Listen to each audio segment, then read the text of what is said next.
you, and I like to make drinks and like to play around with different flavors, and they just happen to be liquid ones. So just like you do, I go to the farmer's market and see what looks good and get inspired and take it home and try to figure out what I can do with it.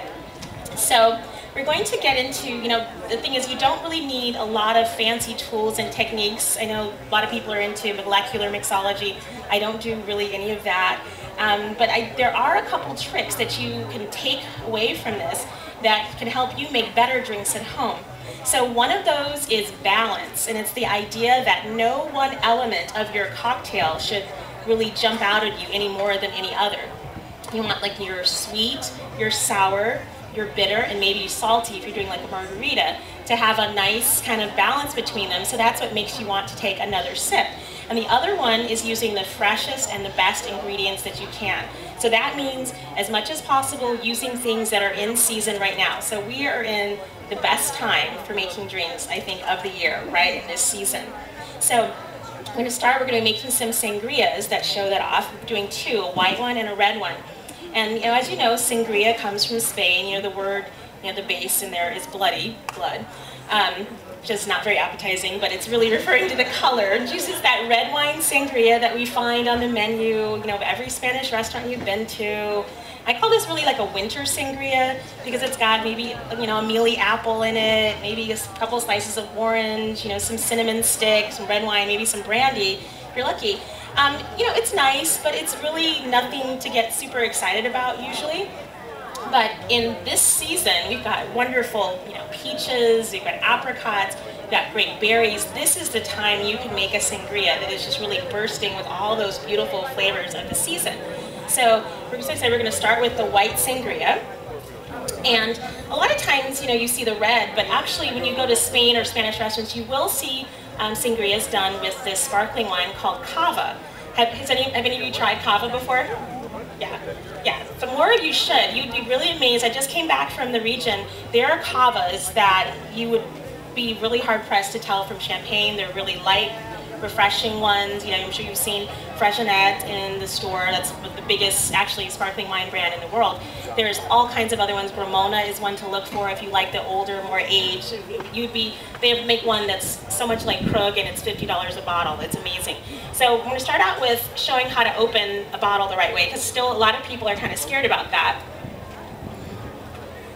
So for a nice cold bottle, the refrigerator.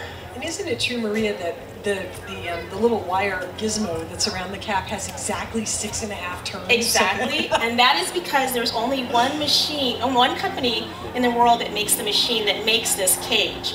So that's why they all untwist the same way. So the only thing you want to remember, you want to have your bottle chilled properly. That means at least, I think about an hour, if you can, if you have the time in the refrigerator, or if you're really hard pressed, like 30 minutes in the freezer, but just don't forget about it because it will freeze.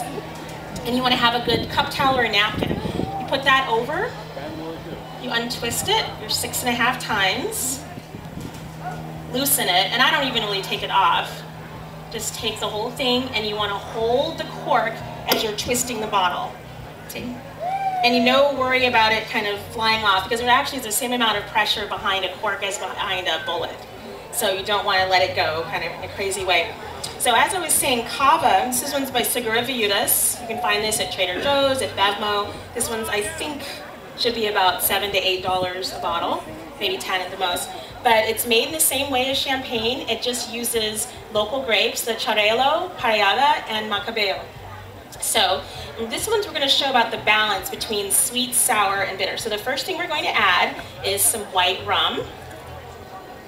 Okay, and we're using, this one is 10 cane. And let's see, it calls for 1/2 cup. So I'm going to build it into this lovely pitcher. Thank you, Linda. And my cup is over here.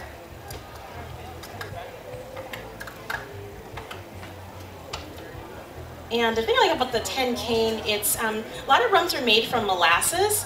This one is actually made from sugarcane juice. So if you smell it, it has this amazing, if you've ever smelled fresh sugarcane, it has that fresh scent to it. And I think that really comes through in the flavor as well. Our next thing we're adding is 6 tablespoons, or I'm just going to bump it up to 1/3 of a cup of Cointreau.